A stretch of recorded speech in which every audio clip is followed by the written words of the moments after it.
Good evening and welcome to the Saturday edition of Poland Daily. I'm Conrad Gorlinski. Let's take a look at this evening's headlines. Well, yesterday, the Pentagon announced a new military aid package for Ukraine. This package is worth about $400 million and for the first time will include tanks. According to the Pentagon, these will be the most technically advanced tanks on the battlefield in Ukraine. And meanwhile, Putin's thugs are conducting rocket and artillery attacks, launching indiscriminate kamikaze drone strikes on Ukraine's energy infrastructure and on civilian residential facilities. The Russian army is trying to use the mobilized troops to resume the offensive in Donetsk. According to experts from the U.S. Institute of War Studies, these newly established units will not achieve their operational goals due to poor offensive skills. In addition, Russian forces are preparing to retreat from the west bank of the Dnieper. The most fierce military action of the week was concentrated in the Donbass.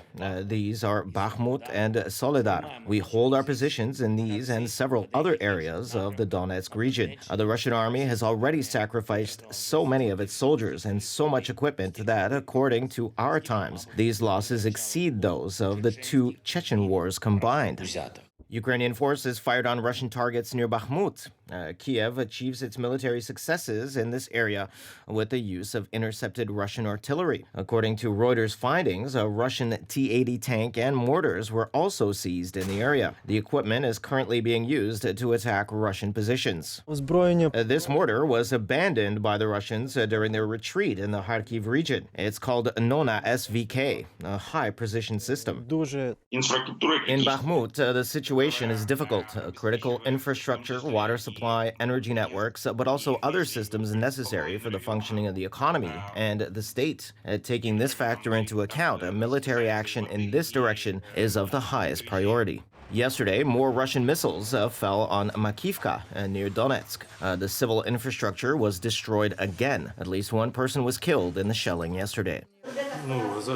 First, the whole building began to tremble, and then I heard thunder. Then the glass broke and the glass shattered. I quickly ran into the corridor to check the fuses. There was no light because the electricity was cut off again. And then I came back and there was a second explosion. The kitchen has gone to dust. I couldn't see it, but it was full of dust. Later, 3 more explosions surprised us on the street. The Ukrainian ambassador to Berlin once again appealed to the German federal government to provide Leopard 2 tanks. Oleksiy Makiv added that concerns about the escalation of the conflict in the current situation should be put aside. According to Professor Mirosław Banasik, the delivery of the tanks will have a key impact on further counteroffensive. Ukrainians have been waiting for Leopard 2 tanks practically since May. At the moment, the counteroffensive has slowed down considerably, especially in the east due to the lack of heavy equipment. It's difficult to push in a situation where troops have been entrenched in 5 defensive positions for many months. The area is very seriously mined. Yesterday, the Ukrainian post office started issuing a new stamp to commemorate the success of the destruction of the bridge in Crimea. The bridge was a showcase of Vladimir Putin's rule. Soon, the envelopes with this stamp will go around the world, reminding the addressees of the conflict in Ukraine. And today is the 255th day of this war. But of course, according to Kremlin propaganda, this is not a war, but a special military operation. And it would seem that Russian losses in this war are also special.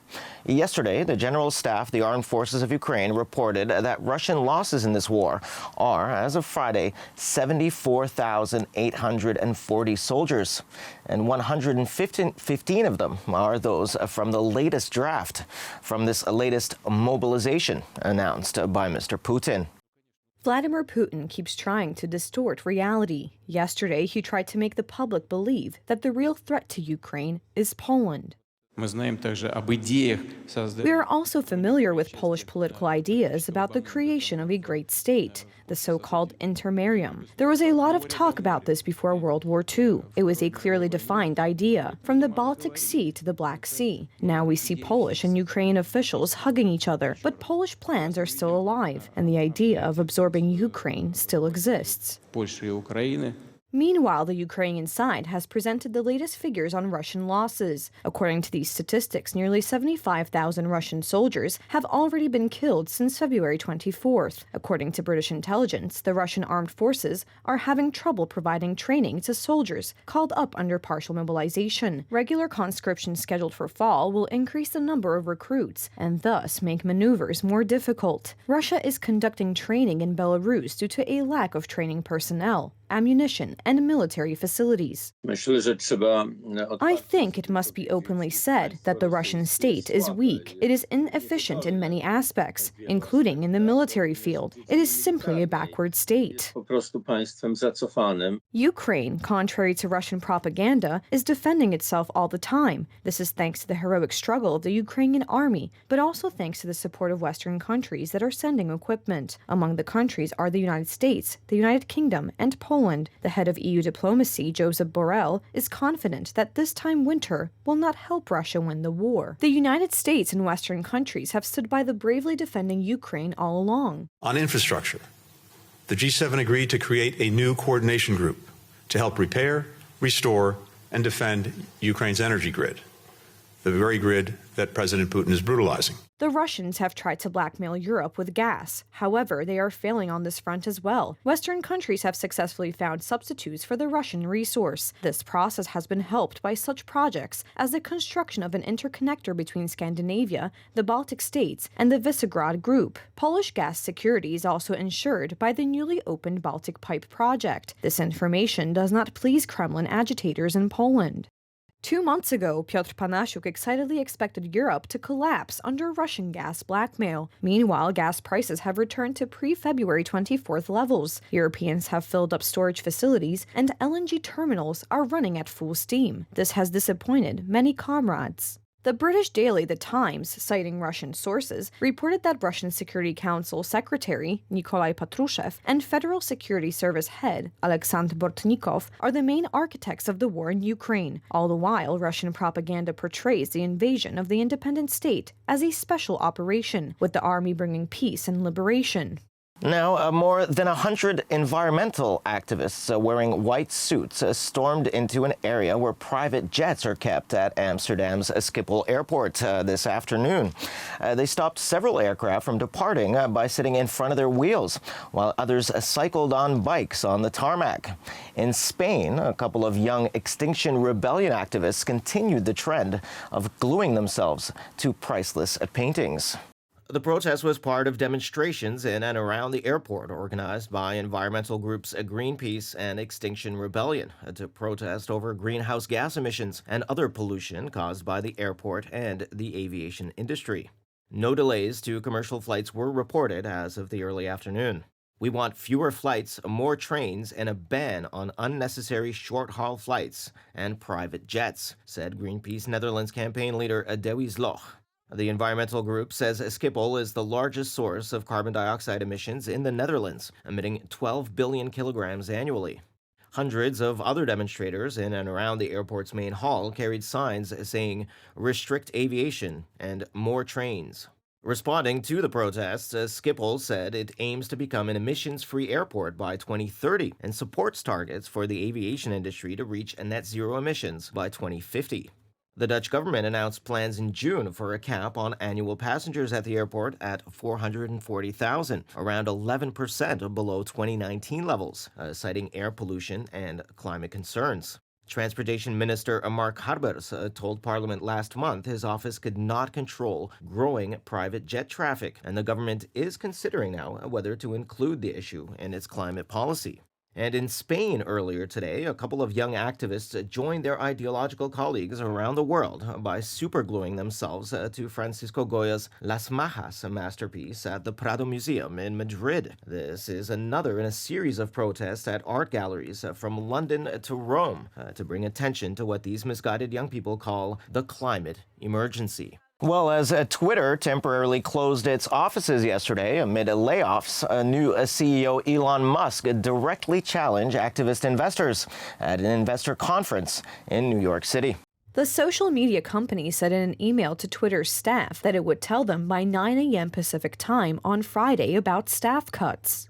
Elon Musk, the world's richest person, is looking to cut around 3,700 Twitter staff, or about half the workforce, as he seeks to slash costs and impose a demanding new work ethic, according to internal plans reviewed by Reuters this week. Speaking at an investors' conference in New York City on Friday, Musk called the activist pressure an attack on the First Amendment. To be frank, Twitter was having pretty serious revenue challenges and cost challenges before the acquisition talks started.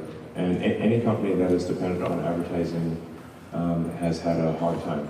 So if you look at, say, Snap or Google, Facebook, whatnot, they've all had a difficult time with advertising revenue dropping.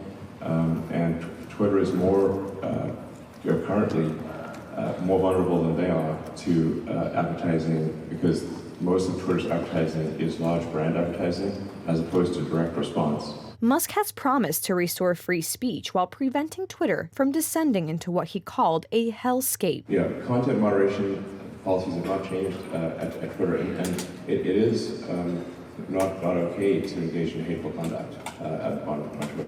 Part of what I'm trying to achieve with this sort of enabling everyone to be payment verified with Twitter Blue is to try to get as many people payment verified as possible. It's only $8 a month, although for some people that were complaining about that. And finally, some very significant news coming out of the small Arabian Gulf state of Bahrain. The country received its first ever papal visit this weekend. Today, Pope Francis hosted a mass for Catholics who came to Bahrain's national stadium from all around the Gulf region. In many parts of the world, a power is exercised that feeds on oppression and violence and seeks to expand its own space, imposing its domination and restricting fundamental freedoms. So said the Pope today in Bahrain during a mass celebrated for peace and justice. This is the second day of the Holy Father's pilgrimage to this Arab nation. The purpose of the papal visit is to participate in the Bahrain Dialogue Forum under the theme East and West for Human Coexistence. The crowd of about 30,000 people that filled Bahrain's national stadium was the second largest gathering of a papal mass on the Arabian Peninsula, following one that drew more than 100,000 in the United Arab Emirates back in 2019. As Francis was driven on an open popemobile through the crowd on the stadium's pitch just before the start of the Mass, a speaker on the altar platform shouted, "God bless the Pope, God bless the royal family." A Bahrain government spokesperson said 111 nationalities attended the Mass on the island state, where foreigners comprise about half of Bahrain's population of roughly 1.5 million. The prayers of the faithful during the Mass were read in languages spoken by foreign workers, including Tagalog, Swahili, Malayalam, Tamil, and Konkani. Belonging to Bahrain's Christian minority, the Sadas family raved about the country's religious coexistence. So we practice our faith in Bahrain like every person, whether he's Muslim or Christian. Obviously, Bahrain is a Muslim country, but us as Christian, we attend the Mass every week.